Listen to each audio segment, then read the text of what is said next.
I don't think so.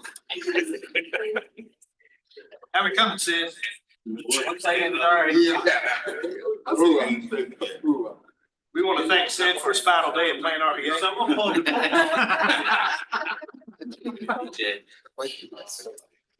Need a Woodstock.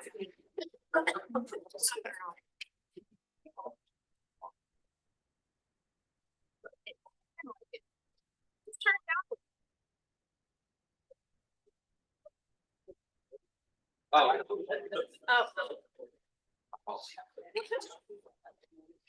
Yeah. We have thrown Sid out of his. Pull the plug.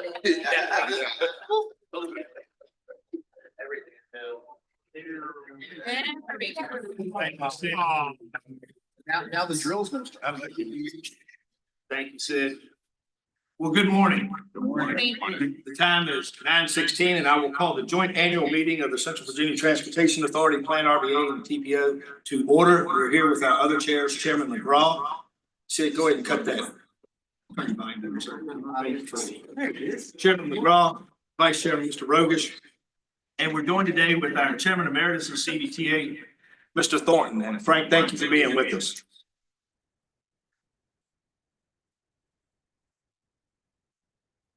I want to welcome our guest. If you're an elected official, would you please stand?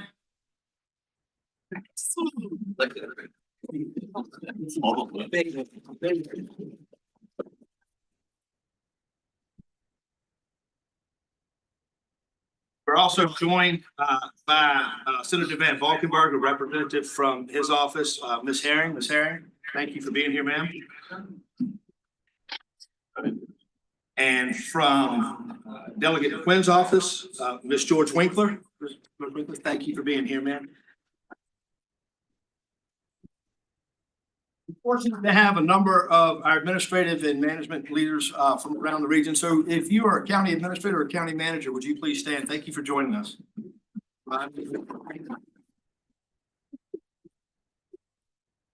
Chief of Staff from Richmond, thank you for being here at Lincoln. Any of our regional partners, if you work with us in any capacity, would you please stand? We certainly appreciate you. Regional partners. That should be like a lot of people at Richmond. Senator Hashmi will be joining us. Yes. Senator Hashmi. Hey, Senator Hashmi, how are you? Special recognition. He's going to be singing the national anthem for us. Clear. I want to thank Mr. Gregory, our counsel. Where's Mr. Gregory? Just on her. Thank you. Eric took a fine job of lawyering for us. And then lastly, I want to thank the staff. This doesn't come off without our staff being here. The staff for Plan RBA supporting the TPO and the CVTA. Thank you so much for what y'all do. Sid is always tirelessly working, even sometimes when the sound doesn't go exactly right, but he sets his room up. Janice, thank you. But if your staff, would you please stand and just wave to the crowd? We're so.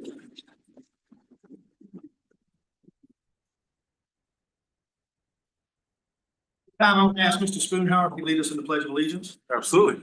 Please stand as you're able. I pledge allegiance To the flag of the United States of America and to the republic for which it stands, one nation, under God, indivisible, with liberty and justice for all. Thank you, Mr. Spoonhour. At this time, I'm going to turn it over to Chair McGraw for opening comments and then Vice Chairman Rogish for comments from the TPO. Chairman McGraw. I didn't prepare much to say other than thank you all for all coming together. I really enjoy my role here at Plan RBA, serving as the chair. It's one of the most exciting things to come together as a unit and hear what other people are doing across the region. And as I was just recently discussing with my colleague, we all have the same concern. We all want better for our community. We all want better for our family. We all want better for our friends. And Plan RBA doesn't set the standard, doesn't tell people what to do, it doesn't organize, but it does bring communities together and helps us come up with more solutions. So I want to thank you all for being here and let's get started. Jody Rogish in Rankin County from the TPO. Echo both my colleagues' statements. I will say one other thing that as a newly elected official, especially in Henrico County, you know, we focus so much on our localities, et cetera, internally. But it's really a joy to be here and to be working in the TPO with Plan RVA, with CBTA, and all of my colleagues from all the other localities. So it's a great, you know, we put our minds to it and we think regionally, we can do really great things here. And I've gotten to know some of the colleagues from other localities around the area, and I'm just excited to continue to work with you all, and thank you all for being here.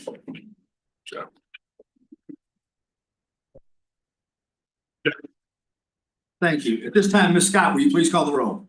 Yes. Town of Ashland, Ms. Barnhart. Mr. Chambers. Here. Mayor Trivett, I'm sorry. Mr. Hodges, Here. Dr. McGraw, Here. Charles City County, Mr. Atkins, Present. Mr. Patterson. Chesterfield County, Mr. Carroll, Here. Mr. Davy, Mr. Holland, Mr. Engel, Here. Dr. Miller, Mr. Petrosky, Here. Ms. Schneider, Here. Richland County, Mr. Cosby, Here. Mr. Lyle, Here. Mr. Spoonhour, Here.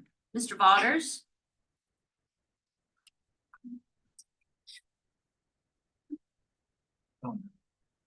Mr. Winfrey, Here.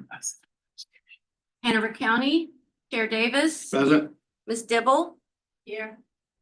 Mr. Hudson. Mr. Ledbetter, Here. Ms. Pritchard. Here. And Mr. Waddell. Present. Henrico County, Mr. Bast, Mr. Cooper, Present. Mr. Nelson, Here. Mr. Rogish, Here. Mr. Schmidt, Ms. Roundtree, Mr. Mackey, New Kent County, Mr. Moyer, Here. Ms. Stewart, Here. Ms. Pearson, Here. Mr. Hathaway, Here. Powhatan County, Mr. Donati, Here. Mr. McClung, Ms. Winall, Ms. Morissette, Mr. Kinney, and Mr. Powers. City of Richmond, Mr. Addison, Mr. George, Present.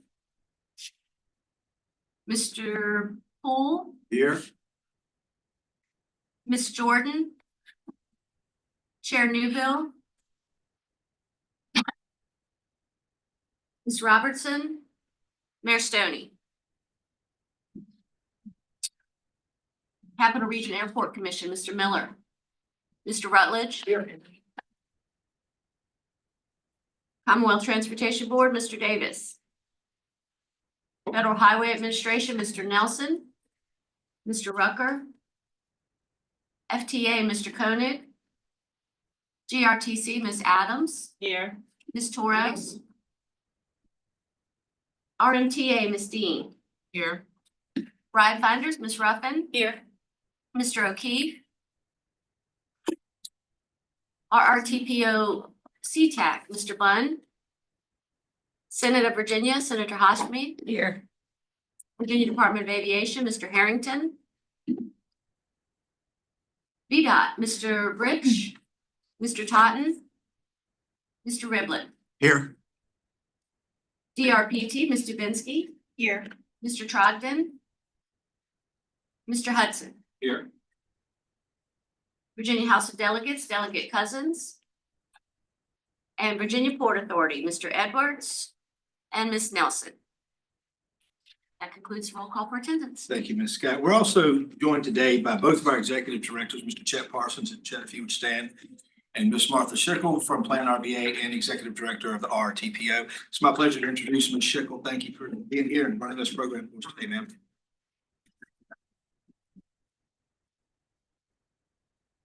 Thank you all. Good morning. This December meeting is typically a celebration, so we're so grateful to have you all here with us today. I want to call your attention to the center of most of your tables. You should find some booklets. Thank you, Chet. where we are. Santa. We're pleased to present this previous fiscal year, fiscal 2024's annual reports. For those of you who have been with Plan RVA for a while, you know that this is the first time we have produced such a product. So we're really proud of that. And thank you so much to the team for putting this together. It is a piece that we'll be able to use throughout the year to describe the benefits of the agency, and a snapshot, which is definitely just that, a snapshot of the work that we do with each of you throughout the region. So thank you with that. I know that we have some highlights to share from CBTA as well. Yes, thank you, Martha. I would, on the topic of the annual reports, I would like to highlight staff that put in a ton of effort into getting these across the finish line. And Kristen, if you could stand so we could recognize you. She doesn't want to do it, but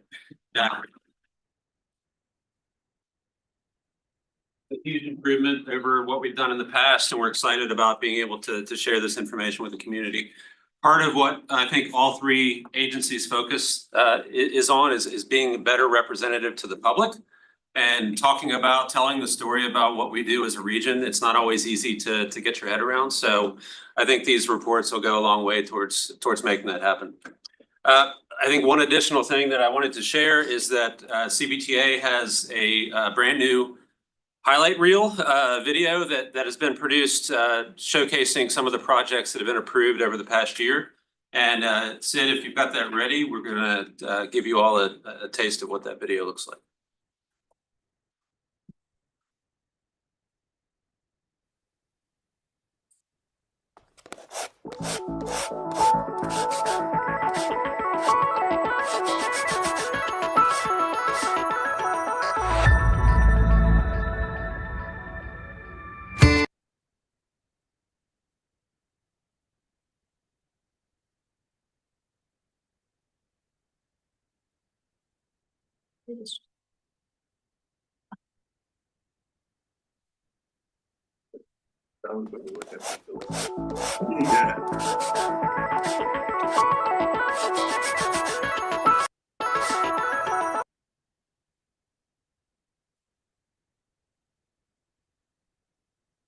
Okay, I'm gonna call an audible. Let's this is another chance for me to publicize that we have a brand new website for the CBTA. So if everybody can point your browsers to cbtava.org, the video is there, and I'd invite you to take a look at that on your own time.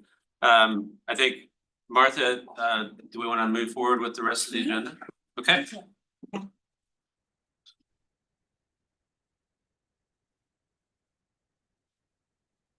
This morning, we thought that it would be a great opportunity, taking advantage of all of the distinguished folks in the room, to invite my colleagues from Chamber RVA and the United Way. Brian Anderson and Barbara Seif are with us here this morning to talk about RVA Rising. This is a program that many of you have already heard about, and so we have tailored the program a little bit so that it's not as redundant if you've heard the message before, but also so that we could really, Chet and I, after Barbara and Brian speak, can unpack a little bit what we think that this means for our organizations aligning with this emerging movement in the region. And so by way of introduction, I know Barbara is going to do a fantastic presentation with us, but this has really been a journey of partnership that started back in 2020, a carry forward from the days of the Capital Region Collaborative. For those of you that remember that work, when we left off with that in 2018, our partner organizations continue to try to figure out what role our anchor organizations have in setting a regional agenda and moving things forward. So today, RVA Rising represents a growing coalition of anchors across the region that are charged with this work. And it really is an expansion of partnerships with a refined focus. We've done a lot of research. We've done a lot of conversations in community. We've met with many of you to talk about the priorities that are most important for you. And we've really, I think, developed among our 4 core organizations, the Community Foundation, Chamber RVA, the United Way, and Plan RVA, developed a discipline around cooperation with a renewed focus on stakeholder engagement. So this morning, I know Barbara is going to speak with us, but I wanted to give you a couple of, just set some expectations of what's to come. We'll have some time for Q&A and just kind of general comments after the formal presentation. But I also want you to know that we've set up meetings with our local government leadership staff. They start on Monday in Henrico County. We'll really be talking about this work in the context of what are the locality priorities and where do they align into the framework. And so how can we really start to work, especially in the Plan RVA side, to amplify those initiatives in your home communities and scale where they're appropriate. We've heard a lot about examples of good work that are happening in one or more of your communities. And so really the opportunity is to bring those lessons to bear across the entire region and how to move the region forward based on the best practices that exist here in our community. So again, following Barbara and Brian's presentation, we'll open the floor for Q&A. And then after that, Chet and I are going to provide some sort of thoughts that we have about how this work can be integrated into the work of the Plan RVA, the TPO, and CBTA. So with that, thank you very much. Thank you. Oh, great. Expecting a. All right, Sid, I'm gonna need a little help. Go ahead. Okay. Great. All right, we're operational. Good morning, everyone. Thank you so much for having my colleague Brian and I here. I am Barbara with United Way of Greater Richmond and Petersburg, and our work covers 13 localities now with the recent addition of Hopewell and Prince George. So covering almost the entire Richmond MSA in our work. But this work that we're doing together around called RVA Rising is specific to the Greater Richmond and surrounding county area. So we're looking at our full RVA micro region here.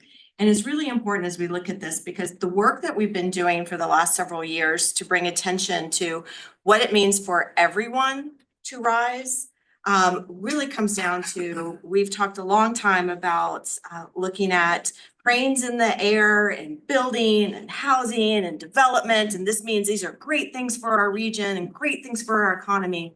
But the reality is that we're leaving a huge group of our population behind in that growth. And we've visited multiple cities with Brian's leadership at the chamber, taking us to Charlotte, Columbus, Atlanta, all over to see more of what other localities and other communities are seeing is happening. And that was their big lesson learned. As they've seen a tremendous growth in economic growth, they realized that there were people moving in to take these jobs, but their own citizens, their own residents were not coming up and taking those jobs. And so we have a really special opportunity as the Greater Richmond region to learn from that and to get ahead of that and not to repeat those same mistakes. And that's a big part of what this effort is about. We have a name for it. It is RVA Rising, Grow, Thrive Here. This is about building a strong Richmond region for everyone, where everyone has access to the opportunity to live, fulfill their potential and thrive, which in turn helps our entire region.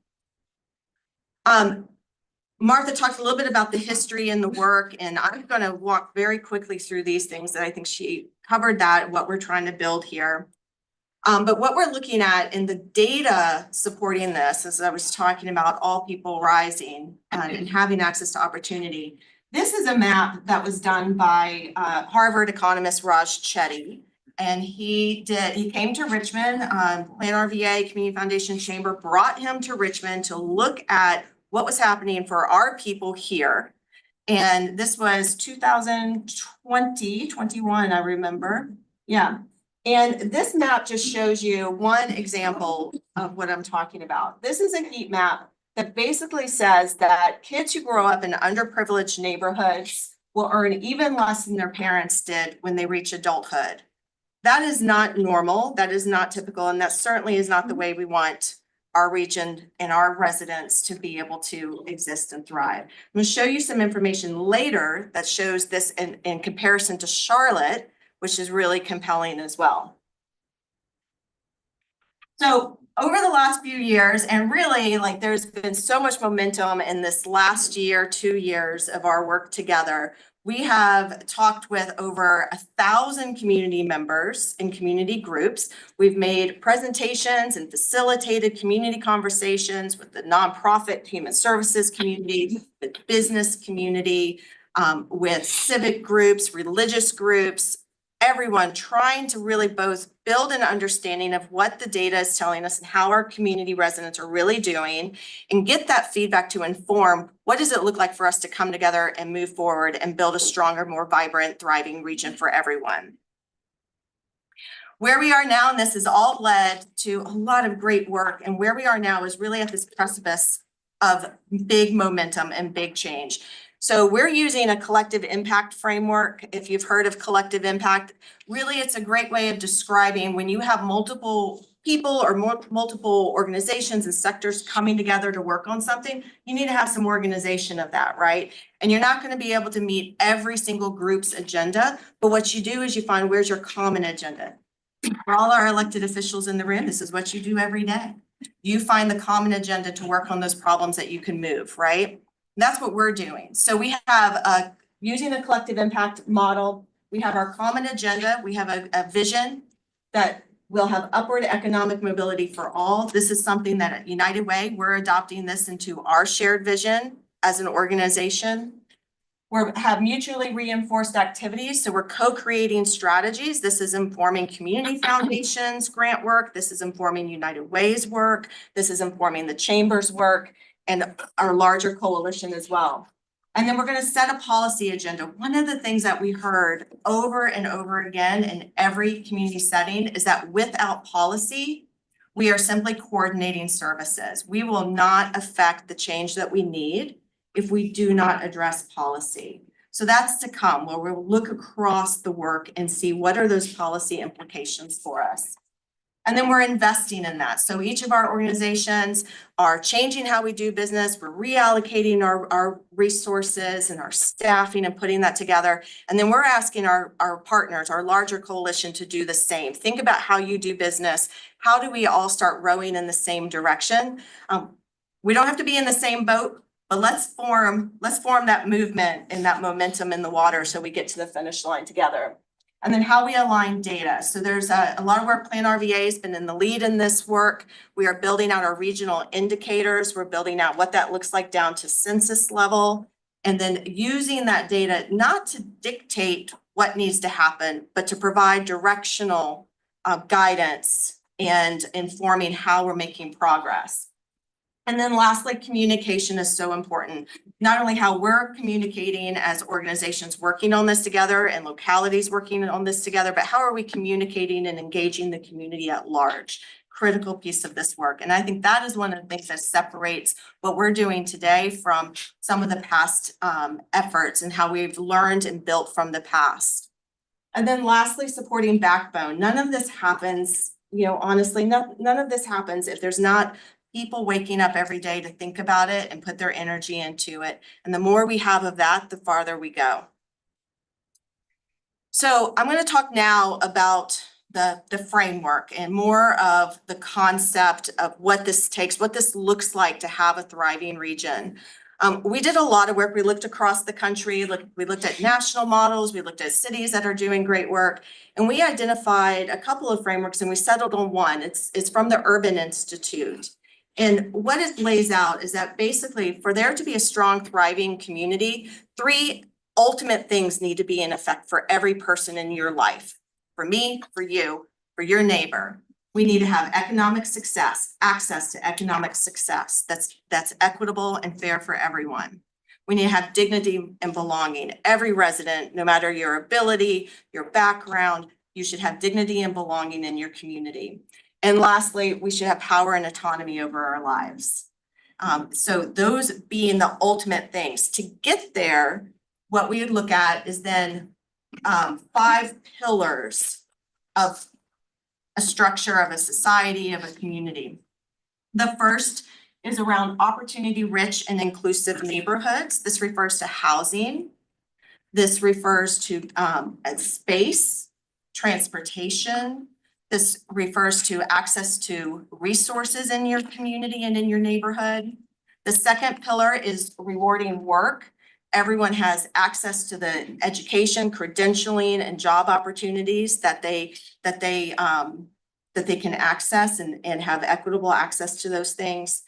And then our jobs are shaping for the future of where we're going. So going back to like some of the things we learned from other communities where they've had a tremendous amount of growth. And that's brought people into those communities to work from other states. This is also about how we grow our people to fill those growing jobs. High education, right? Education is key, is a cornerstone for success for us all. But that's also looking at learning opportunities, both the school system, but also around how our children are coming to school prepared, how they're spending their time out of school, and what is that pathway for our youth, middle and high school, to get them ready for that rewarding work.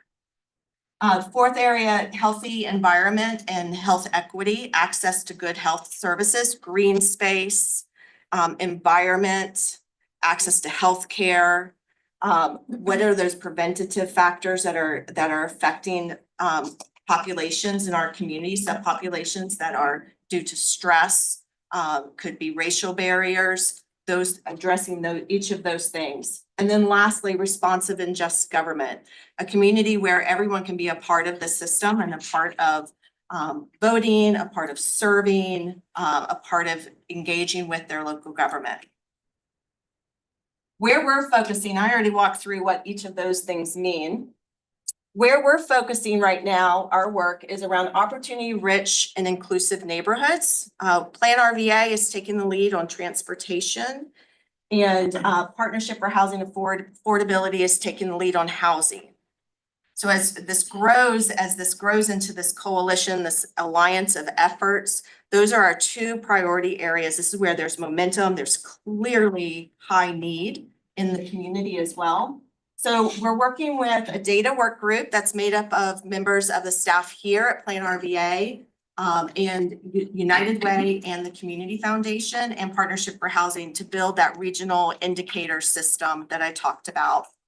And then Brian just coming from a business management roundtable meeting where we've engaged with the business community along this journey. So this wasn't the first time that they were hearing about it this morning, but this has been an evolution. But we know this is a cross-sector effort. We have to have business leadership, we have to have government, we have to have human services, and we have to have civic engagement. The second big area of work that we're addressing right now is rewarding work, and the chamber is our lead in that space.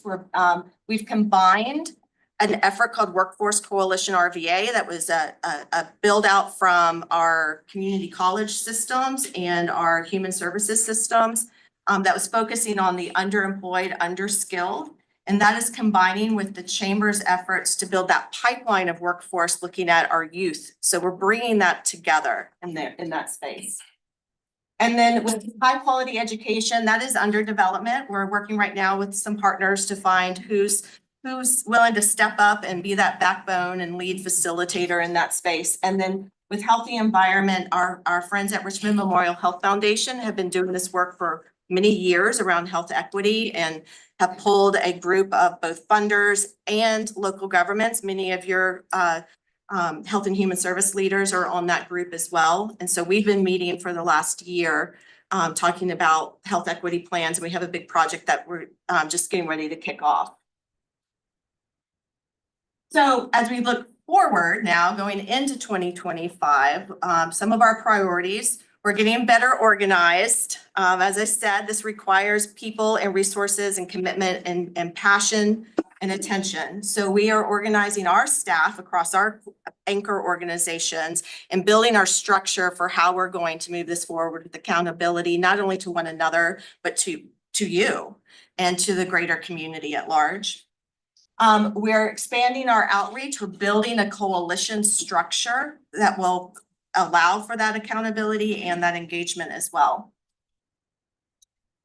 So with that, focus here around progress and outcomes, cross-sector engagement, that governance and leadership, and the data.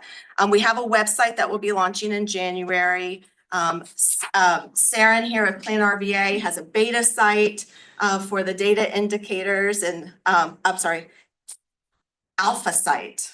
Alpha, okay. Alpha. But that's coming online and we're really excited about that work. Now, that's all the sausage making, the plan. Let me show you some actual evidence of what can happen. So I talked about Charlotte, and Charlotte was the first place we went for the inner city visit when the world opened up after the pandemic. And we learned in Charlotte that Charlotte had realized that they ranked 50th out of major cities for equitable upward mobility. Basically, if you were a person of color or underprivileged community, coming from an underprivileged community, you were not moving up. You were staying where you were or falling behind from your parents. And they took that to heart. And they said, this is unacceptable. We're not going forward like this. This is not what we're about. And they created a movement, cross-sector movement of community leaders, businesses, government, nonprofit, philanthropy. And they have moved themselves from being at the bottom. Charlotte moved from number 50 to 38 in economic mobility.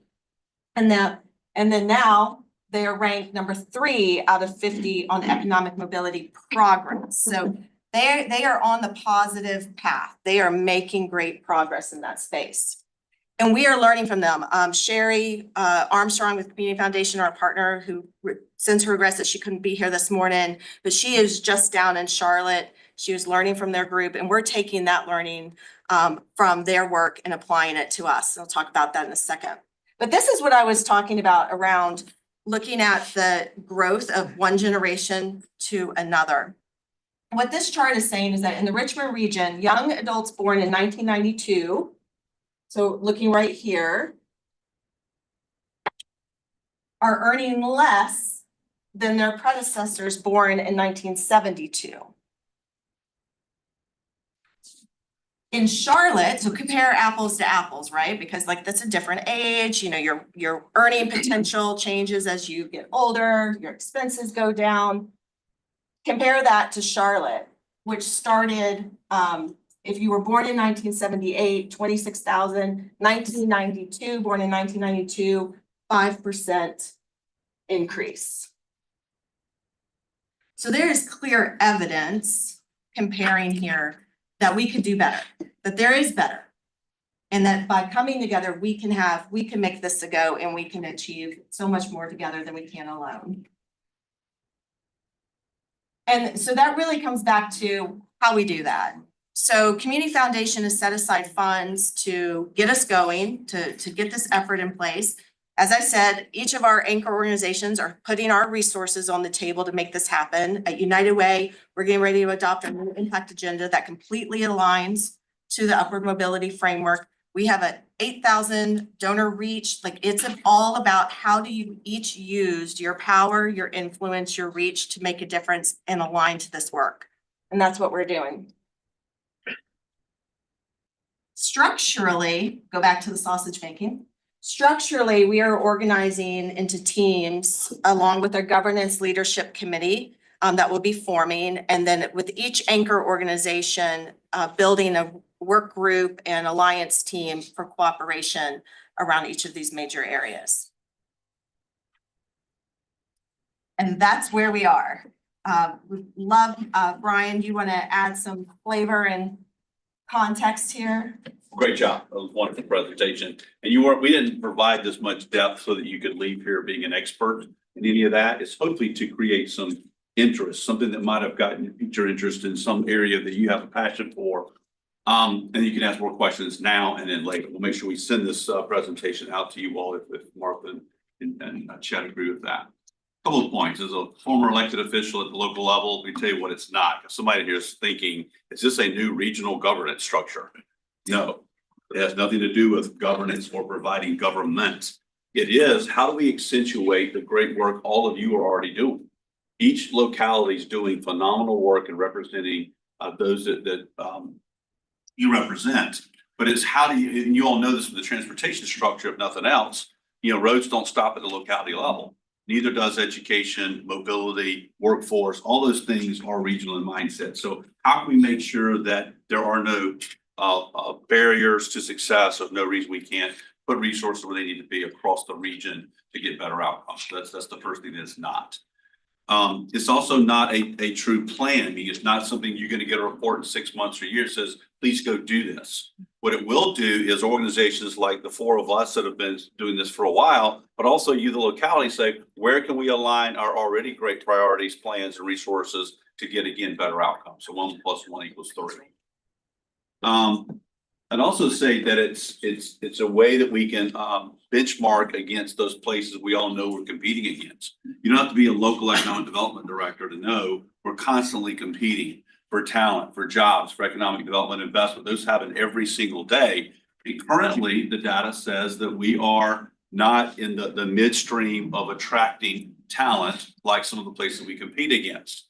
If you look at demographic trends, as we learned in Charlotte, thanks to their version of Plan RVA, they're gonna get worse. So as I told the business community this morning, at 7:30, the pain points of attracting talent are only gonna get more difficult if we don't do the jobs we need to do. We've got to grow our own. We've got to make sure every student that graduates from high school not only hopefully stays here, but they have a credential, whether it be a high school diploma plus something else, or they go to a 2-year institution or a 4-year institution and get the credentials and the education they need to do gainful employment. You go back to the beginning of the economic mobility pitch, and we've had conversations at the chamber. It's the right thing to do that everybody have a good chance. It's the moral imperative. Those are all nice and wonderful, and I agree with all of that. It's also a business imperative. Why do we not want every single person to have the best chance to earn all the economic mobility and power they can have? They're going to be better for all of us in the sense that my neighbor, my employees, my daughter have a better chance at a better life because we've made sure we've looked at data that helps that happen. So those are just sort of some more framing around all of that wonderful information that Barbara just provided. But we really want your input now as to what you saw that you like or don't like. Trust me, at 7:30 this morning, business people aren't shy. They challenged us on a couple of things. One in particular, just to get you started, said, everything here is perfect. Richmond's the best place in the world to live. Said, for a lot of people, it may not be for everybody. So my job is to make sure that everybody can say that if I see anybody in a neighborhood or at a meeting or at a school, they say, this is the best place I can live and I get the best opportunity. We chose Atlanta for intercity trip last year because the Black professionals I work with every day said, if I didn't live in Richmond, I'm in Atlanta. I said, why? Because I've got the best opportunity there to be successful. There's a network there that I can plug into and be successful day one. So all of those different variables help us frame this work and to make sure we can all build the kind of region we want. And I told the individual, I can sell Richmond, the Richmond region all day long. From our outdoor assets, our nature, quality of life, weather, even it's a little chilly today. I can sell all that. We are a great place for business investment and for talent to move to. At the same time, I know there are people who haven't had the opportunities that I have had and that my children have had. And we're going to make sure they do have that. So, questions, challenges, supportive comments, jokes? Brian, Barbara, thank you for the, interesting and engaging presentation. Got one general question. The financial resources, can you give a little more detail as to the sources of funding and grants, both from federal, state, as well as the big donors, please? Yes, so Community Foundation its board has approved set aside of funds from their general operating to support and seed some of our projects. Additionally, corporate partners are stepping up to the table and contributing dollars. In addition to that, corporate funders, like their foundations, are also looking at what they're funding and how that can align to the work that we're doing in these spaces. So it's not all about money coming to one source. It's about us rowing in the same direction. And so how are we all supporting and using our resources in this space? There is access, and this does set us in a better position for national funding opportunities as well, whether that be private national foundations that are looking to make big scale investments in communities that are addressing issues of upward economic mobility, but also federal grants so that we have the infrastructure. And I know Martha's got an eye on those at all times. So this gives us some of that foundation for that work. And many of you in this room have also contributed directly and indirectly. I know Plan RVA, the board, has provided some resources to the data work that we need from them. So it hasn't been like one ask and one checking account, if you will. It's been piecing together resources while we built a model we can even bring to you. What we also learned from Charlotte is they started out with being very top driven by the corporate leaders. And all of a sudden the community felt left out. So they had to back up, readjust, and then do another approach. Now we've learned from their 10-year successes and mistakes that we're trying to do the things they've learned work best. And that is not to be top-down driven, not to have some one funding source so the business community doesn't own it. It's a collaboration of all of us. We feel that we can say the public sector is engaged, the private sector is engaged, and the philanthropic sector is engaged. We got the better chance of having not only the resources we need, but people can say that it is inclusive. That answered most of what you're asking. Oh, yes. Thank you so much for this. It's, incredibly exciting and, I guess my question would be, how are you incorporating the most up-to-date data to drive your processes? Because the Richmond of 2018 does not look like the Richmond of today. Yeah. We're changing drastically every 6 months and, absolutely agree, schools need to be a huge focus.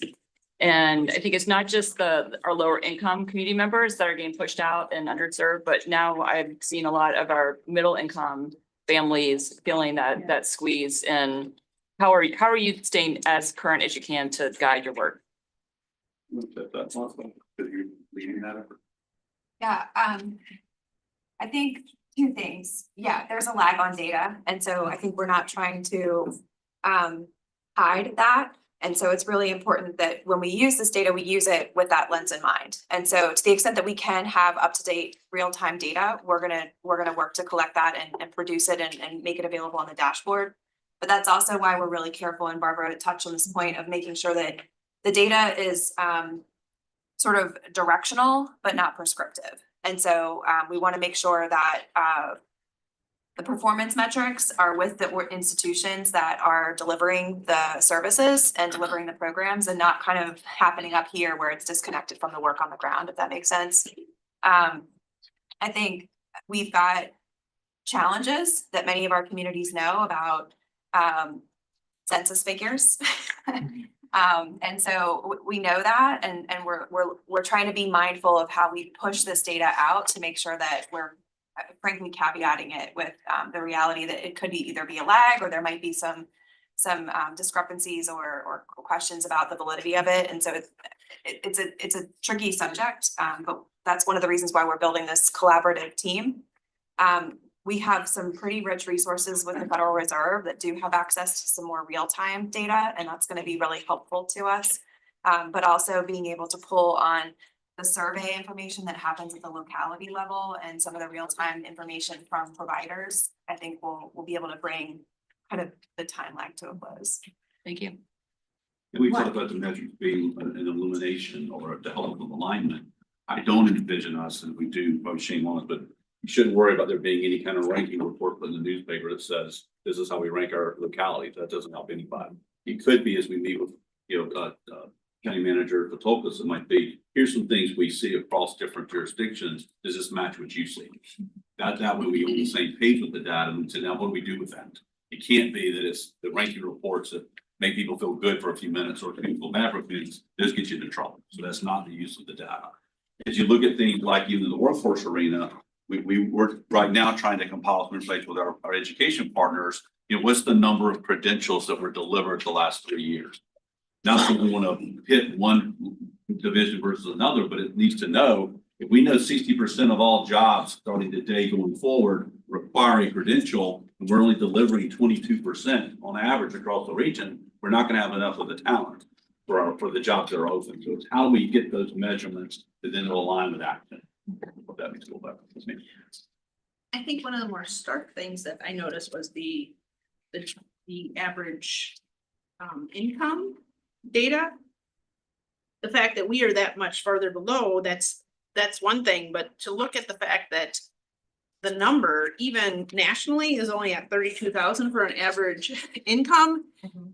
There's no wonder that we have a housing crisis. I mean, who can afford to buy a house on that? And so What are we doing to try to, I mean, So related to that and related to the data question is also looking at the who are we talking about? So we're working on, I don't know how many people have ever heard of ALICE data system, but ALICE Asset Limited, Income Constrained and Employed. And it's really an index that helps us identify and measure how many households are in financial hardship. There's the poverty, and then there's not only working poor. I mean, we're talking about middle class that are stressed with food costs and showing up at food pantries. We're hearing about this in the nonprofit community every day. I know you're hearing about it from your neighbors. So we're looking at that group. So like, who are we talking about? This is about looking at those that are living in financial hardship, but digging deeper into that to understand what is also the pathway for them. So like all those external economic factors, but then also the systemic things that are preventing our families from being able to advance. So it's looking, and the ALICE data comes out every year. There's about a 2-year lag in it, but certainly a little bit better than Chetty's work that is now outdated, but. And a little deeper on the ALICE information, I encourage you to look at one of the best things that United does, amongst many great things. That data will show you, as I looked at it a few weeks ago when they made the presentation, I got to watch. What I saw in that data was not just a couple of neighborhoods we don't get too focused on. It's just that zip code or that neighborhood. And I look at the data, ALICE data, whether it be for the city of Richmond or Midlothian where I live, or it could be in Short Pump. What you'll see is there are people like my daughter who technically fits that category. She's in education. She is not gonna be able to buy a house where she lives for a very, very long time. And that got my attention. As I tell business leaders, these are your employees and they're your customers.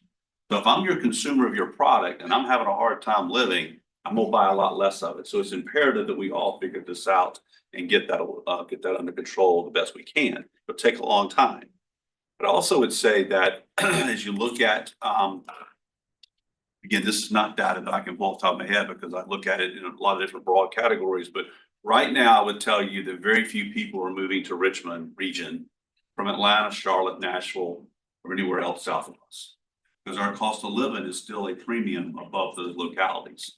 So this middle class people you're talking about, Councilwoman, that's starting to eat into that as well. What growth we have had is north of us. You can come to Richmond from DC, Northern Virginia, Philadelphia, New Jersey. Yeah. So we've got to find out at what point we become more competitive, because it plays into economic development. It also plays into what, again, our local homegrown children of ours, what they're going to see in their economic outlook. Sure. So how do you do that? I love the concept, but what you're talking about is folks they come down here because the cost of living is lower than a DC or a Philly or Jersey or New York. They come down here, they raise the prices of things because they want more amenities. So now you're outpricing the folks that we're trying to attract. How do you balance that? If I had that answer, I'd probably work harder.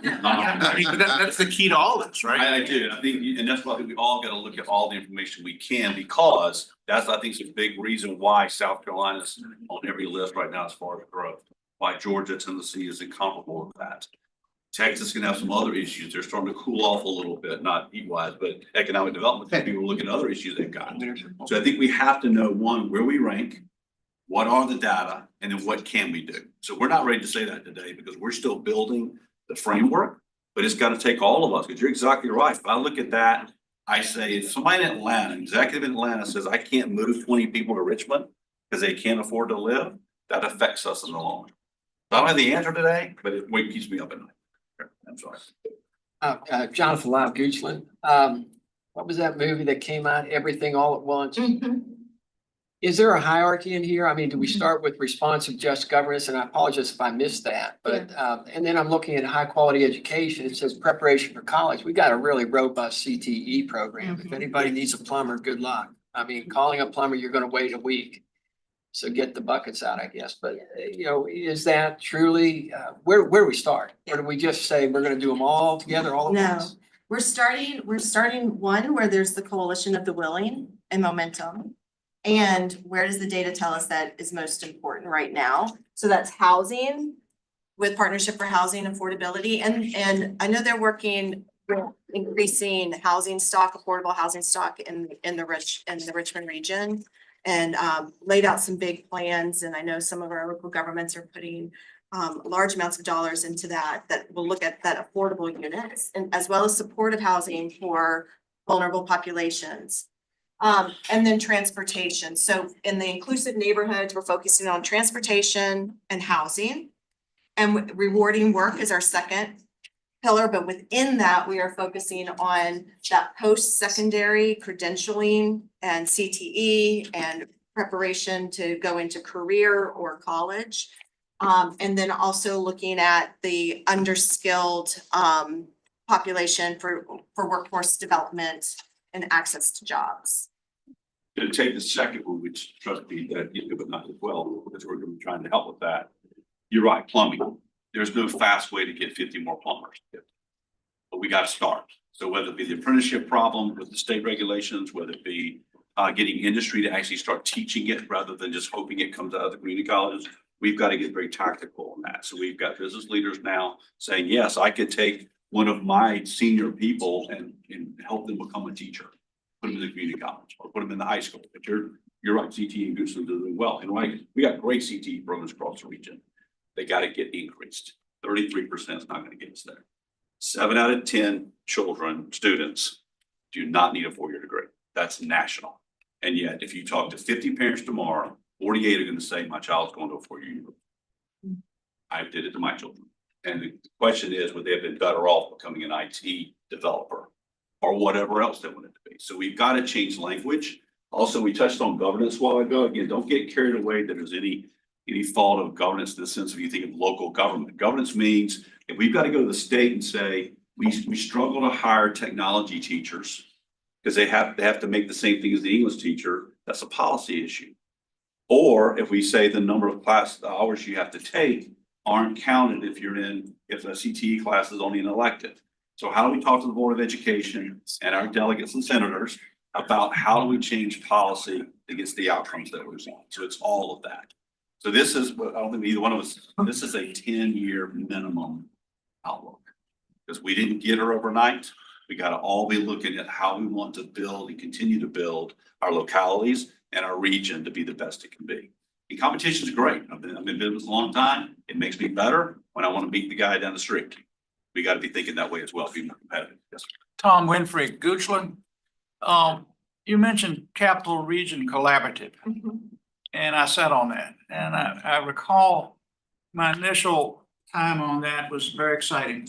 And we were doing some great things and we had a multitude of people working on various areas. A lot of it overlapped what you're talking about. If you go back and look at those initiatives, you'll see a very similar thing.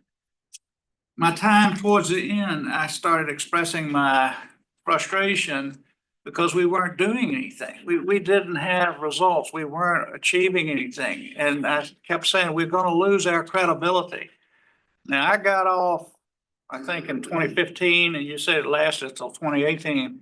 Yeah. Maybe it did accomplish a lot, but I'm not sure of that. But there's a lot of similarities with what you're doing. And I think I just recommend that you try to learn from that and say, why didn't those initiatives? I think it was 7, 8 wonderful initiatives, very in-depth work.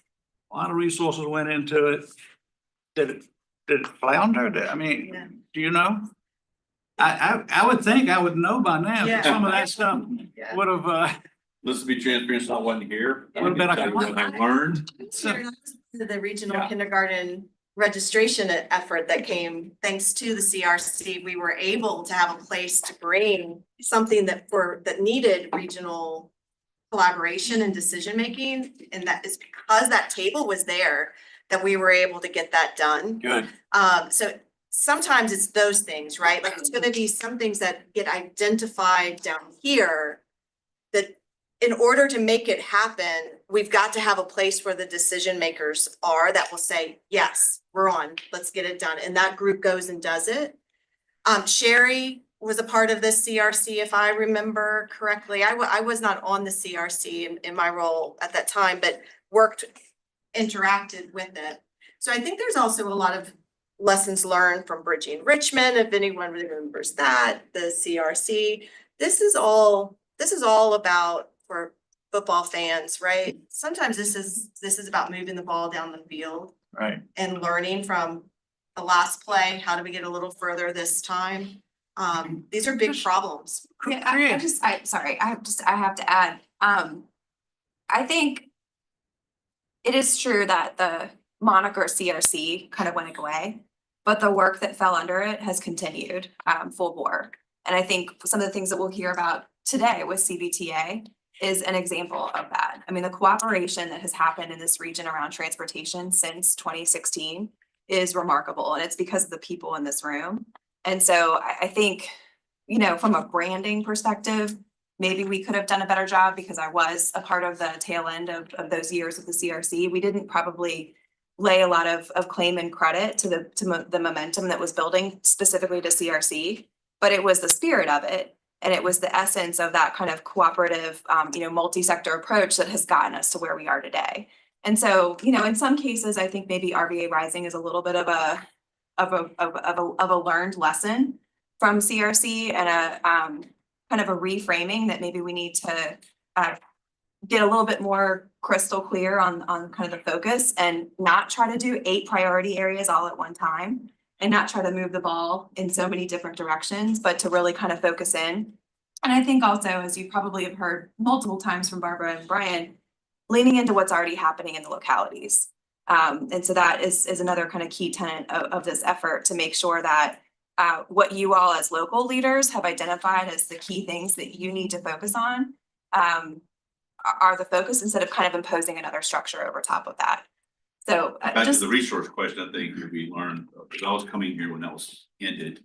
We, the chamber, didn't do our job right either, being a good partner. We sort of shared it, but we weren't invested. This, we said from day one, we all have to be together.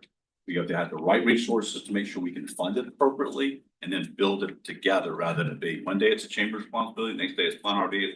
This is all of us are in. We've said that from day one. And so far, I think it's been building to have the YMCA, for instance. Mark and I spoke to them 6 weeks ago now, 8 weeks ago now, their strategy group.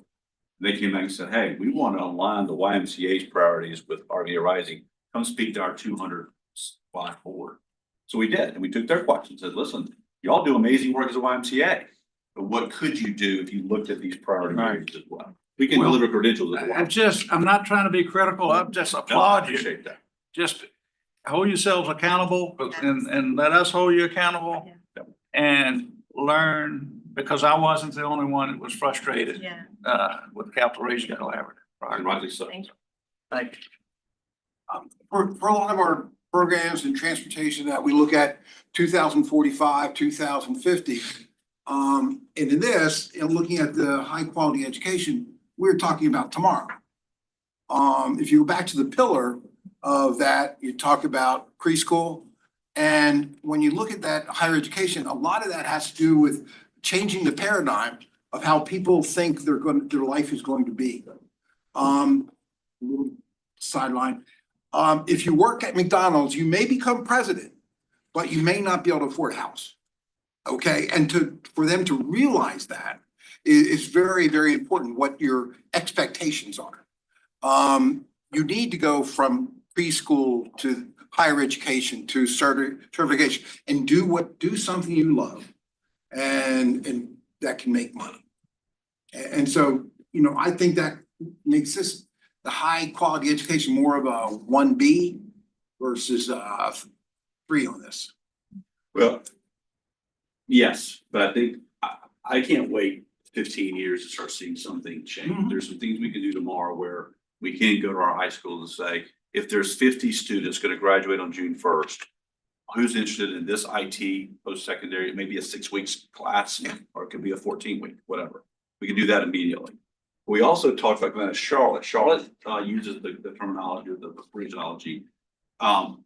Where's the 4-year-old today in Charlotte going to be when they're 18?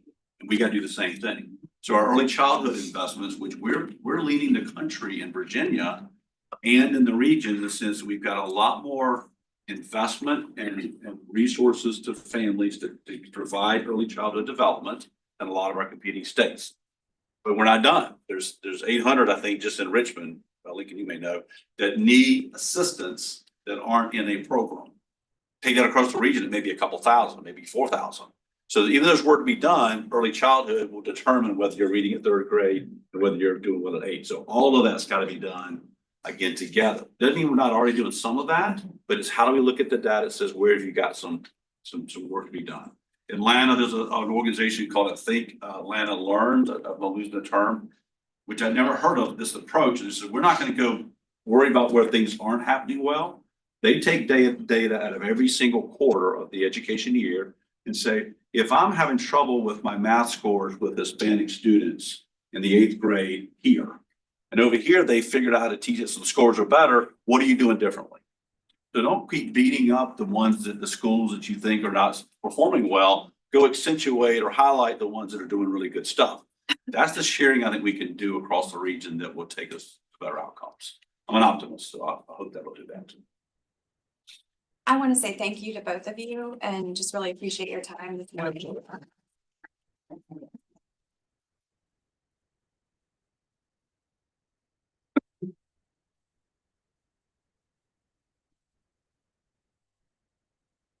Seth and I wanted to spend a couple minutes with you just before we wrap at the end with the chairs. To talk a little bit, it's not totally the answer to your question, Mr. Spoonhour, but it's a little bit about, okay, well, how do we kind of start moving forward? And so we have a perspective to share from our agency. And so I'm going to share from RVA, Plan RVA and our TPO, what this alignment could look like. So a couple things just kind of broadly. You heard a little bit about this in Barbara and Brian's comments, but really this idea, we made a commitment in this year's work program to launch our Civic Engagement Innovation Lab. Really digging in. We've heard from you for years about how important public engagement is. It's been something that Chet talked about, really trying to make this information more accessible to the public and get a better representative of the whole community involved in the planning process. And so that's been a commitment of our agency, and I think it naturally aligns with the principles for RVA Rising. In addition to that, I've been looking at and made a commitment to our board this year. And as you'll see as I go through the slides, there's a lot going on you don't need to be told that. And the reality is that this agency puts a lot of demands on local government resources from a staff and a personnel perspective. And so we've been looking at ways that we can streamline that, whether that's in the number of meetings that we host, are they beneficial, are they useful? How can we piggyback more and how can we start to be able to be a bit more streamlined, quite frankly? So maybe that's a relief to some of our local government staff members in the room, but we're really trying to focus on that. And so these were two pieces of the key imperatives that the board at Plan RVA approved for this fiscal year, and we will be delivering on them by the end of the year. In addition to that, as Brian mentioned, the Plan RVA Commission took action last month to set a new assessment rate for member dues, and that 5 cents additional per capita was designed to be able to invest in our data capabilities. And so again, a natural alignment with RVA Rising. Alpha, I don't know what that means exactly, Sarah, but we have an alpha site that will be ready to launch, and it'll be a click through from the RVA Rising site that'll have a data dashboard. Again, been working very closely with our partners, so it'll at launch have key demographic and socioeconomic data related to transportation access and affordable housing, and it will be available to click through. So you can see metrics at the regional level, but it'll also be available at the locality and in many cases at the census tract level. So if the data are available at the smallest unit, you'll be able to see it. And we'll be able to work with you over time if it's something that we can collect and report at the magisterial district or, that kind of a geography. I know Sarah and his team will work to make that available. So it's a starting place to be able to create that dashboard. And I know in some of the conversations we've had just this week with Powhatan, there's an opportunity to be able to help Brett support the comp plan update, by bringing that data. Lots of interest on Monday in the meeting about the Alice resource. And so I think that as we have that information available, we'll be able to bring it online for our local governments to take advantage of. You've heard me talk now for several months about this. One of our other key imperatives for this year is coalescing the regional strategic plan. And so we've been talking for months about how to take these separate planning initiatives that Plan RVA is responsible for leading, whether it be the transportation plan, the hazard mitigation plan, the comprehensive economic development strategy, and making sure that they're all uniformly aligning so that they're talking to each other as planning products, but they're also moving us effectively in the direction, not creating conflict among them, but are using that unified set of data and really being able to drive this forward momentum. So the handout that our team gave you, it's the stapled handout that has the pathways to the future. If you sit on the Plan RVA Commission Board, you've heard me talk about the initiative that we've launched. For several years, the TPO supported this Pathways to the Future scenario planning project. And this was really a data-driven approach to be able to say, what are the various different ways, we have 4 that we've cataloged, of sort of the scenarios that we can imagine for our future that are fairly likely, I'll call it. And then how do we think about those potential futures in a way that are affirming or contradictory, and how do we move forward kind of not so much like there's a fixed point in the future that we're planning for, but how do we kind of deal with the changes that are bound to happen in our community. And so we've taken that body of work that I think was about a 3 to 4 year effort for the scenario planning tool development, and we've renamed our regional strategic plan to Pathways to the Future with that same kind of mindset that we have to be nimble and we have to be ready to think about the future. This stapled packet is, I'll call it a white paper of sorts, which is the proposed guiding principle. And so we hope that you will take this, you will absorb it, give us feedback, because the hope is that this would become the kind of guiding manner in which we would approach the development of these regional plans. So each of the core components, kind of going back here, each time we create a core component plan, the long-range transportation plan, the hazard mitigation plan, it would align with these Pathways to the Future vision objectives. Strategic and resilient infrastructure, a healthy environment, attainable housing, we're all of those things working toward a strong economy with the mindset of equitable opportunity and choice for everyone. So we're going to be wanting feedback on this, and I think our staff are eager to get clarity and a gauge of your comfort with this being kind of the guiding manner in which we approach those planning efforts going forward.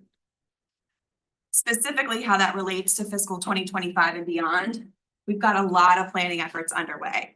And so last month, we kicked off the long-range transportation plan.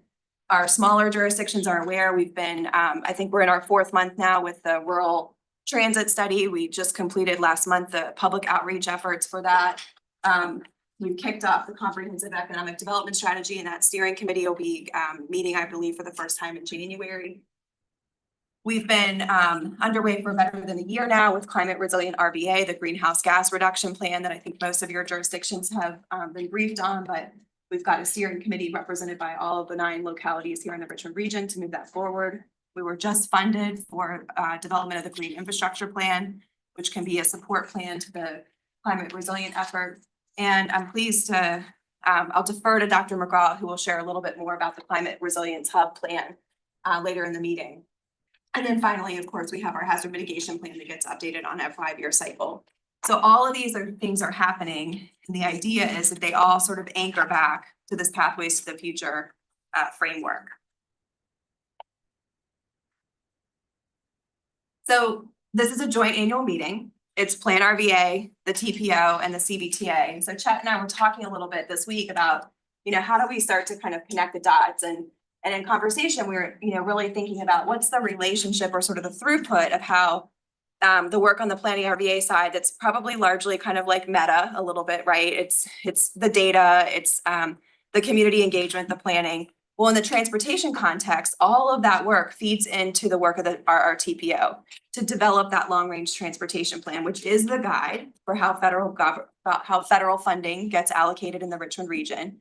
And then ultimately that transportation kind of planning effort and prioritization at the TPO has been adopted by the CBTA. That is where the projects get funded with that regional revenue. And so really being able to kind of pull these things together and demonstrate that this isn't just planning for the sake of it. It's not the navel gazing, kind of just like looking into the data to say, oh, this is an interesting fact.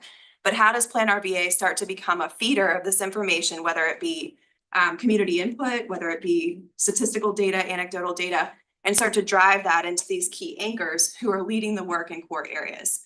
Transportation obviously being led by the TPO and implemented by CBTA. I think that model, our hope is over time, could be replicated across those other areas. We've got a great deep partnership with Partnership for Housing Affordability, so I think there's momentum growing there. And then as the other coalitions form around workforce and education, we can hopefully be able to build that same kind of a system of framework and input there as well. I'm seeing some heads nodding, so I'm hoping that this is kind of jiving and making sense. So a little bit more about kind of transportation switching and putting on my TPO hat. You know, again, there's this amazing synergy across our three organizations. I don't need to tell this story, but I'll just say it sort of for acknowledgement. The formation of the CVTA has been a game changer for the region in so many respects. And so the leadership in 2020, you know, worked through not just the I'll call it hardship of just forming a new organization, right? We all remember that first meeting in August of 2020, and it was one of the longest meetings I've ever sat in. But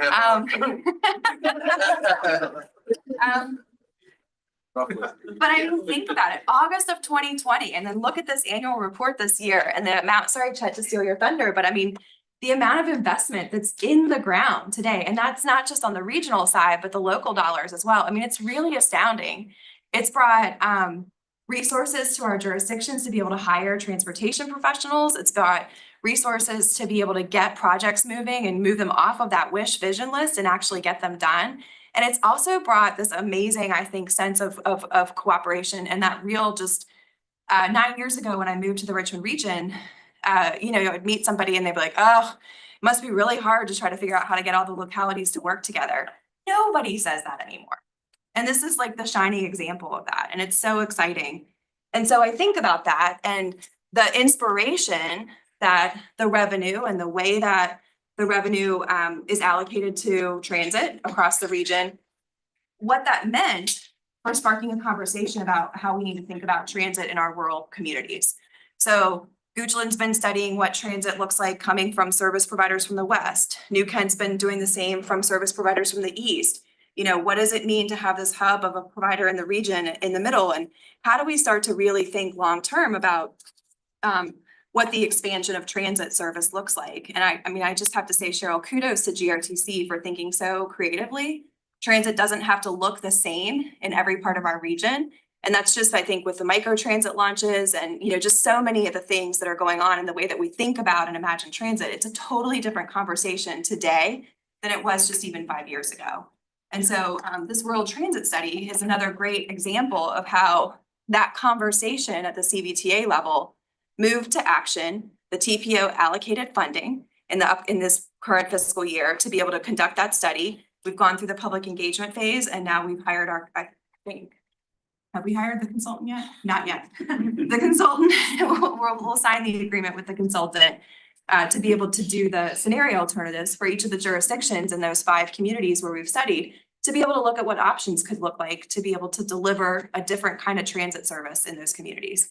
And I just think that's a beautiful story to talk about.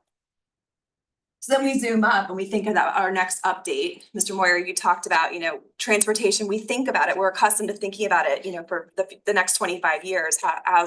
What's the region going to look like? How are we going to move ourselves and product and everything? And so, you know, this next update of the transportation plan really sets that foundational look. And then we start to be able to make updates accordingly to our bike ped plan, our freight plan, you know, all of those things that kind of modally fit under that long range transportation plan. I'm going to turn it over to our Vice Chair Brogish now. We have kind of an exciting announcement. And I think that it really fits well into this conversation today about how we really get better at using our data and building those systems to make better, more data-driven decision-making. So. Thank you, Ms. Schickel. And hot off the presses, I think everyone got a copy of something that says Pathways to the Future project scoring.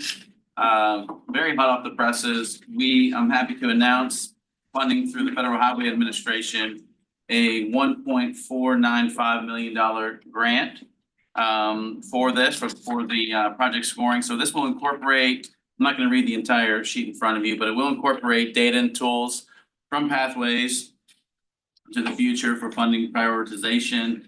And essentially this will monetize benefits in the 5 domains of operations, safety, environment, access, and quality of life, which will include innovation and state-of-the-art research. So ultimately, this will be a methodology to assess our projects better from a ROI, from return on investment. It will be a strategy tool to optimize based on the slate of projects desired. And lastly, the ability to have a public dashboard for project scorecards and the ROI, and a tool to test the conceptual project. So again, thank you for letting us know on this and submitting the grant. Thank you. I'm the layperson in the room when it comes to the transportation work, so our team is far smarter than I am in thinking about this, but I think about, Mr. Carroll, you've picked up the mantle from Mr. Thornton about how do we get this information out to the public? How do we make this complicated, very long deliberative process more consumable? And I think that this is an exciting way to really think about that, to take all those factors that we have to consider in making these transportation investment decisions more accessible, more digestible, in a way that the public can give input, but they can also understand what in the world is going on with these big, large sums of money. So it's just really, really exciting. And I'm so excited and thankful to the team for putting this grant application together. We were one of 16 across the country awarded. So it's definitely a testament to Richmond Region's leadership in this sort of new wave of planning, right, Sulab, about scenario planning. I mean, we are becoming a national model for how transportation planning and funding and investment and implementation should happen. And it's just really, really exciting and great to be a part of that. So with that, I've turned it over to Chet to give some additional thoughts. Sure, thank you. I'm not going to take a whole lot of time. I think Martha's done a great job of encapsulating what we do. But when the CBTA was created, it was always with the mind that there is a connection to the planning work that's being done at Plan RVA and the TPO. The TPO develops this long-range transportation plan, which is a 20-year vision plan. It identifies all of the possible projects that might be necessary or needed in the region. And now that the CBTA is in place, we're able to actually take those projects, those ideas that were developed by the region, and put them into place.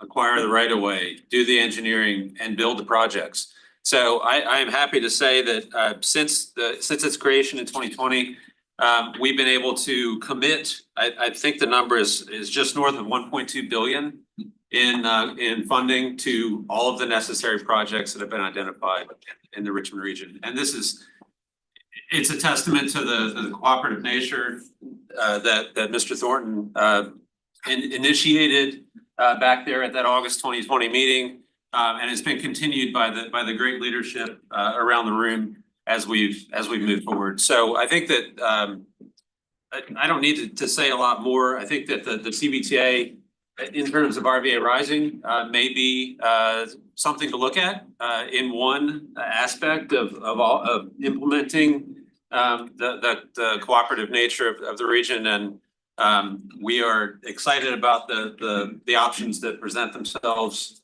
as this initiative continues forward, and look forward to partnering with everybody else in the region. Mr. Davis, let me turn this over to you. I think Dr. McGraw has one thing that he's got to do. Yeah. Yeah, just thank you, Chad. Real quick, I just want to recognize some of the growth of Plan RVA. They just got awarded $1.5 million from FEMA's Regional Catastrophic Preparedness Grant. And what they're going to be able to do with this is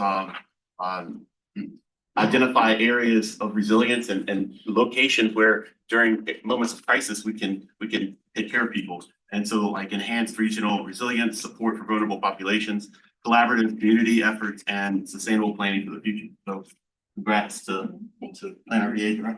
Thanks. Thank you, Chairman McGraw. Thanks. So as we wrap up, I just want to say briefly, we talked a lot about CBTA. We kind of quipped a little bit about that first meeting. I'll say this as a chair of CBTA, when I first heard of the concept going through the General Assembly that it might be a possibility, I had concerns and reservations, right? I really did. I wanted to know, what was it going to look like? It's easy to pass a bill. I say that it's not always easy to pass it. I say that. But what's it going to look like? The success of the CBTA, and I give the General Assembly credit for passing the bill and then turning around and saying, localities, you know what is most important. And so therefore you govern this, these priorities and you handle this money in accordance with what your needs and your desires are with your partners. That has been the success of the CVTA.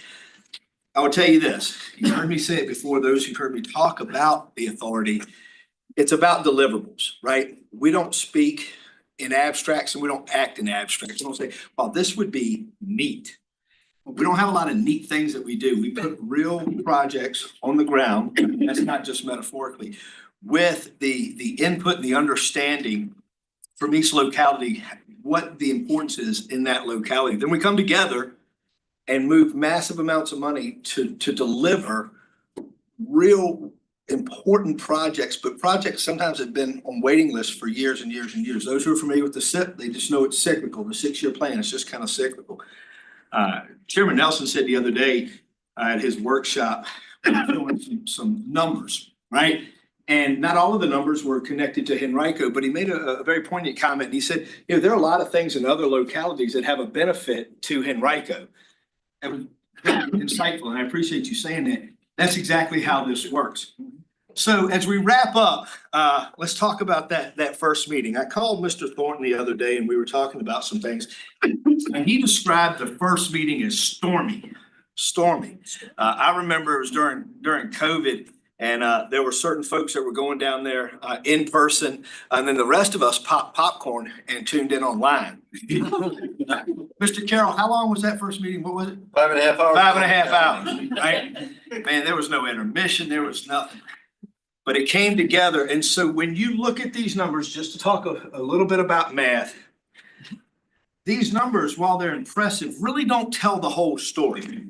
Because a lot of this money is leveraged in a locality to bring a whole lot more to an individual municipality than could have ever been brought just single-handedly through their local funding. So it's extremely, extremely important. So with that, I'm going to ask Mr. Thornton to join me and bring a few words. We have named Mr. Thornton for this meeting the chairman emeritus. He was the first chairman, the inaugural chairman of CVTA, and did such a great job that he was the second chairman of CVTA. So I'm going to ask you to talk a little bit about the history there and then give us your thoughts on leadership. And we thank you for joining us today. Well, it's good to come back. I was thinking about a song called I'll Be Home for Christmas. And it's analogous to my coming back to you, CVTA and our sister groups here. I just want to just say, you know, thank you. And so I talk a lot about, well, let me talk about that first meeting. And in transparency, you need to know, everyone's here. I had one of the best county managers that I could have, and he's in here this morning. And he asked me, he said, Frank, I'd like you to try to chair the CVA. Well, I'm really a very private person. You can't tell it sometimes, but I am. So I said, no, John, I don't think I want to do that. He said, Frank, this would be a big help. So I followed his advice. And then we went to the meeting. And as you know, my wife would ask me sometimes, well, how was the meeting? I said, sweetheart, meetings are meetings. That one was rather interesting. Rather interesting, okay? But that was just the beginning of it. And when I think about what happened, what transpired afterwards, that's when I get into what I call my moment de merci, my thank you moment, because it was really the great persons like you, elected officials and others and staff, who also started addressing the needs of localities, and that was transportation. And we started off, we made a few mistakes, I'm sure, but we got to where we are today. And I just want to say this to each of you. You should be proud. I'm gonna be like the constituent in your locality. I'm gonna say that you are a great person and keep up what you're doing. It is not easy. I don't have to tell you that. But please keep up what you're doing and knowing that you work for the most fascinating person in the world, that is your citizens. And that's what it's all about. So I just want to say also another thank you, because those of you who've kind of been familiar with me, well, put up with me in the past, you know, I talk about a few words. One of the words I talk about is called metaphorical flowers. So I'm gonna take this, Mr. Davis, as maybe my moment for metaphorical flowers. And why do I say that? Because when I pass, when I go to sleep, I don't want any flowers. Give them to me when I can smell the petals. And that's how I operate. And it's not a bad way to do that.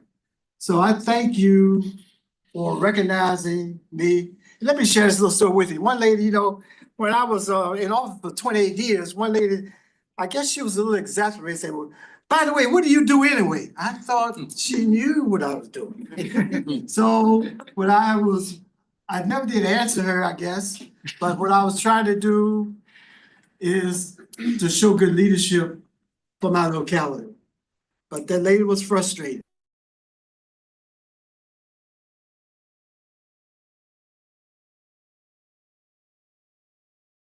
So make sure you share that, because we have much more. This is also what the CVTA did. We have much more. Here's a word I used back there, which was very helpful. We are very collegial. And collegiality goes a long way. So share that. Share that even with family. So again, he got me on this one too. When he called me, he told me something else. He told me something else. So I got to go apologize to my wife, because he told me it was something else. But okay, but it was a good thing. Again, thank you for inviting me.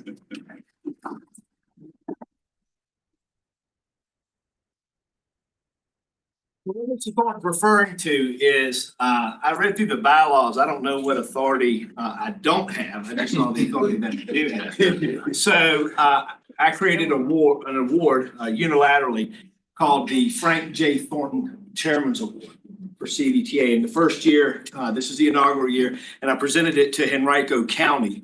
So it's there. Chairman Nelson received that the other day. So maybe we will bring it to a meeting. Manager Patokas offered to do that.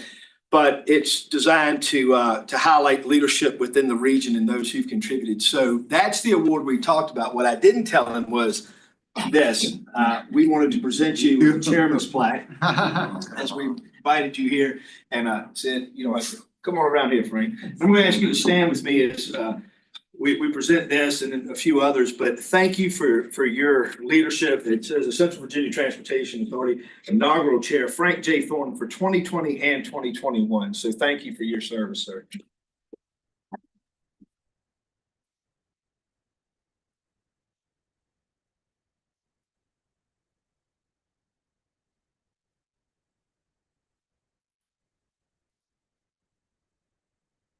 Thanks, guy.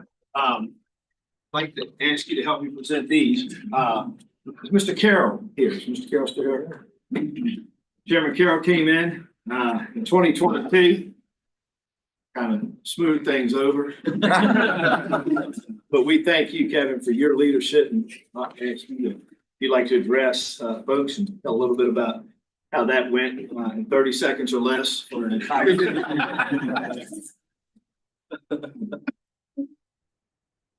You're right, that first meeting was exciting. It was an honor to work with Frank. It was an honor to nominate you to be chair. You did an outstanding job. They were big shoes to fill. And I think that it was an honor to nominate LeVar as chair. And I think LeVar has done a great job as chair in this past year as well. So every day you wake up is a blessing. I'm just glad to be here. Thank you.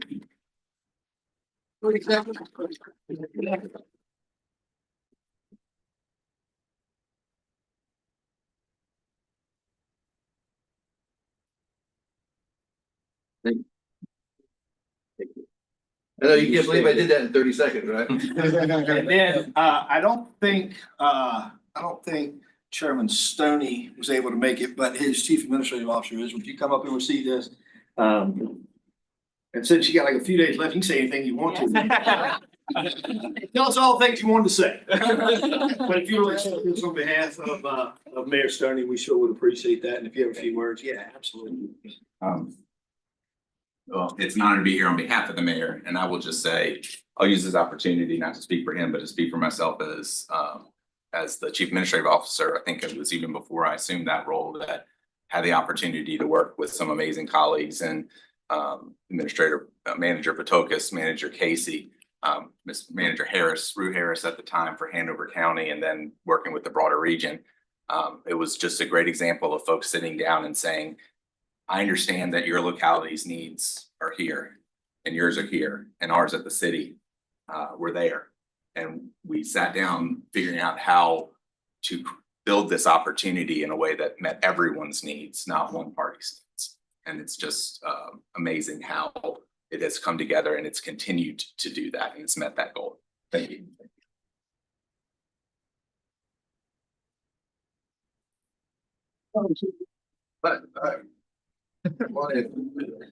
Yeah, all right.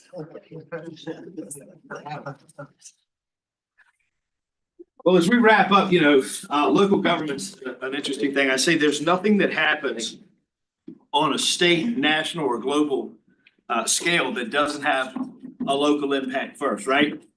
When a crisis happens, the first people to respond are your sheriff's office or your police department or your firefighters. Everything has a local impact. And we are so grateful to be able to come together and talk about those. Sometimes we have shared experiences and sometimes we have very strong disagreements.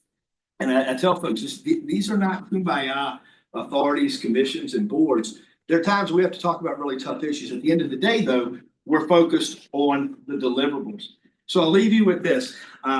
Right after I was elected, I was at a Christmas party. We'd been sworn in, but we hadn't been seated yet. And somebody came up to me and said, so Davis, are you ready to serve on the board? And I said, well, I suspect I'm as ready as I had been for other things in life, right? Running your own business, having children, being married, whatever it might be. I said, but I'm prepared to lead the county complex and have to make a tough decision and have half the people happy with me and maybe the other half not happy. And a gentleman who's no longer here, his name is Bucky Stanley. Mr. Stanley passed away while he was serving on the board as chair. And he turned around and he said, so Davis, he said, I'm going to tell you two things. He said, first of all, if only half the people are upset with you in local government, you're doing all right. Okay. So I said, what's the second thing? He said, the second thing is the half that are happy with you don't live in your damn district. I found that to be very true. With that, we have a lot of colleagues in this room, but I want to say this personally. I have a lot of friends in this room. And the great work that has been done, oftentimes the citizens will not know, and that's okay. I say that's kind of, we don't get to see how the plane is fueled. We don't get to see the maintenance crews. We really don't know how our luggage gets from one place to the other, right? We don't know how that works, but it does work. And here we ride by, and I don't know if y'all are like me. Sometimes you ride by and say, oh man, I remember when John Hodges worked on that thing right there. Somebody's enjoying that. It was a deliverable because John had worked on it, right? Or gosh, I remember talking to Joe Casey about this back in 2013. And you see that that's what we do, not for the fame or fortune, neither of which come with this job, but because we have great satisfaction and gratitude for those who placed us in office to deliver for them. So on behalf of the CVTA and the entire board, wish you all a Merry Christmas, a happy holiday season, a wonderful new year. Staff is always available. We're always available. If you need us, please reach out. So with that, we are now adjourned.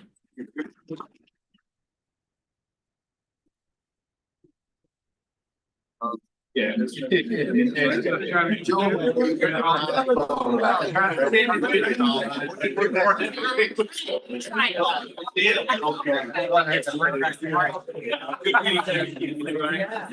don't think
Betty, you know when you like hear something and you can't stop hearing it?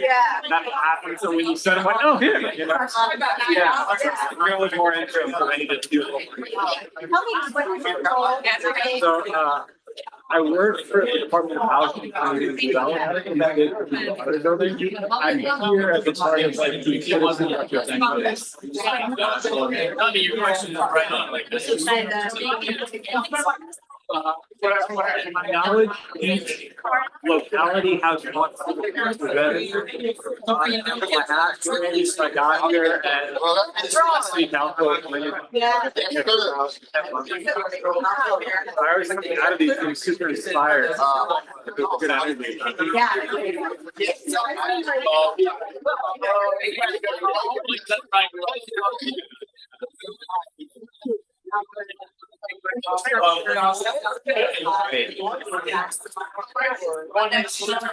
And I really just think that member.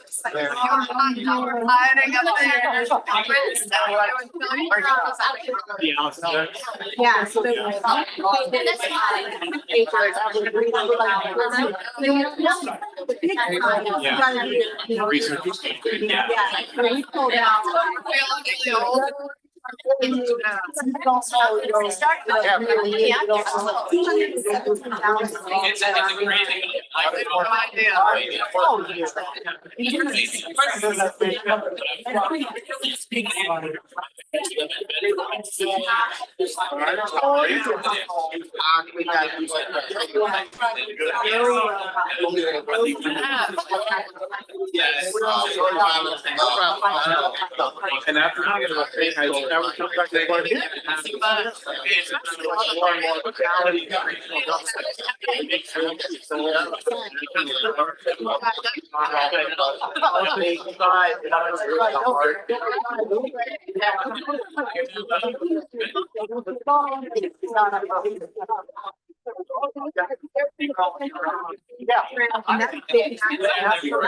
But the people at that level don't, half of them don't want to do anything.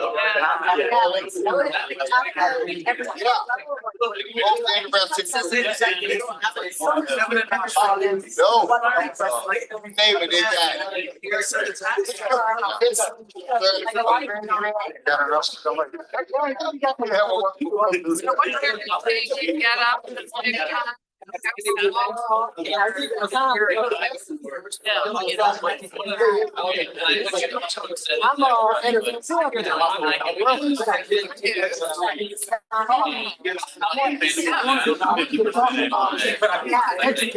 I figured your heart up. So that's the kind of, I'm a curator.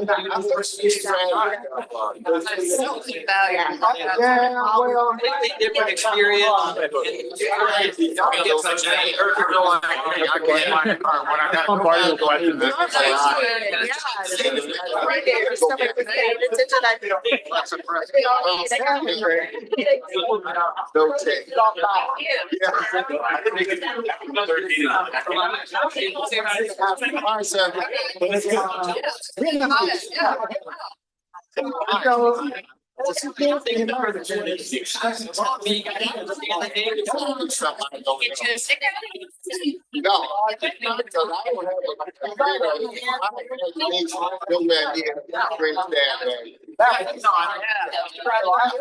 Alright, sir. All right.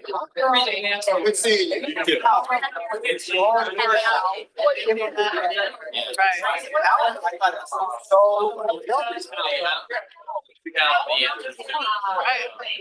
She rode the trolley.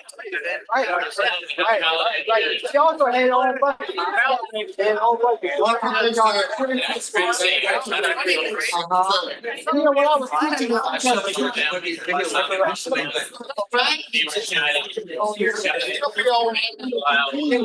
Okay.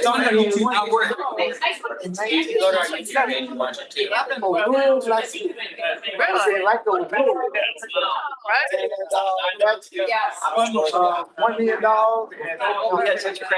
and also. $1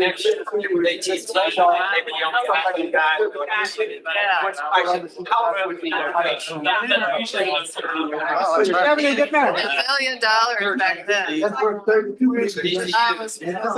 Wow. Well, I have to go by, it's not part. Right.